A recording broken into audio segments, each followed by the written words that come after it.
कसं करणार? मी कशाला वाढवू म्हणजे मला काय कळतच नाहीये। मी महायुतीची उमेदवार आहे।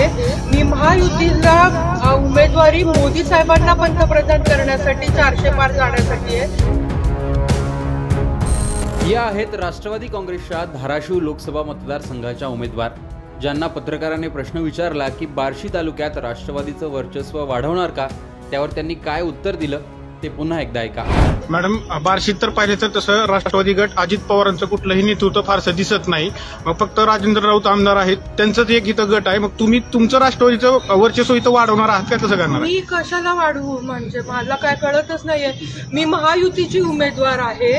मी महायुतीला उमेदवारी मोदी साहेबांना पंतप्रधान करण्यासाठी 400 पार जाण्यासाठी आहे आणि राजेंद्र राऊत साहेब महायुतीचे घटक आहेत। माझा नवरा स्वतः बीजेपीचे आमदार आहेत आणि मला ते इकडून निवडून दिलं। मी भगवंताच्या दर्शनाला आलेले जाता आणि एक हळदी कुंकू आता मी निवडून येणार आणि मला राजेंद्र राऊत साहेबांचा भावासारखा पाठिंबा असताना माझा गट पक्ष हा महायुती वाढणार आहे। तर महायुतीच्या जागा वाटपात अजित पवारांनी धाराशिव लोकसभा मतदारसंघ राष्ट्रवादी काँग्रेससाठी आपल्याकडे घेतला, पण तिथे उमेदवार कोण हा प्रश्न मोठा त्यांच्या समोर होता।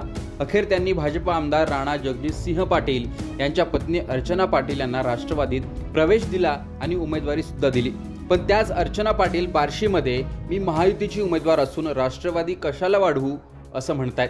त्यामुळे अर्चना पाटील ज्या पक्षाकडून निवडणूक लढवत आहेत तोच पक्ष त्यांना नकोय का अशी चर्चा मतदारसंघात रंगली आहे। त्यामुळे राष्ट्रवादीचे कार्यकर्ते देखील नाराज असल्याचं दिसतंय।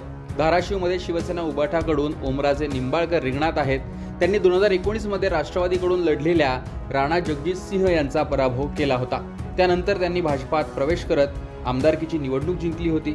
आता त्यांच्या पत्नी अर्चना पाटील या रिंगणात आहेत, मात्र त्या राष्ट्रवादीच्या तिकिटावर निवडणूक लढवत आहेत। त्यामुळे आता या लढतीकडे सर्वांचं लक्ष असेलच, पण अर्चना पाटील यांनी हे विधान करून राष्ट्रवादीच्या कार्यकर्त्यांची मात्र नाराजी उडवून घेतल्याचं दिसून येत आहे। अर्चना पाटील यांचं हे विधान, याविषयी तुमचं मत कमेंट बॉक्समध्ये नक्की सांगा आणि धाराशिवमध्ये कोणाचं पारडं जड आहे याविषयी देखील तुमचं मत कमेंट बॉक्समध्ये नक्की सांगा। लोकमतचं यूट्यूब चॅनल सबस्क्राईब केलं नसेल तर ते आठवणीने सबस्क्राईब देखील करा।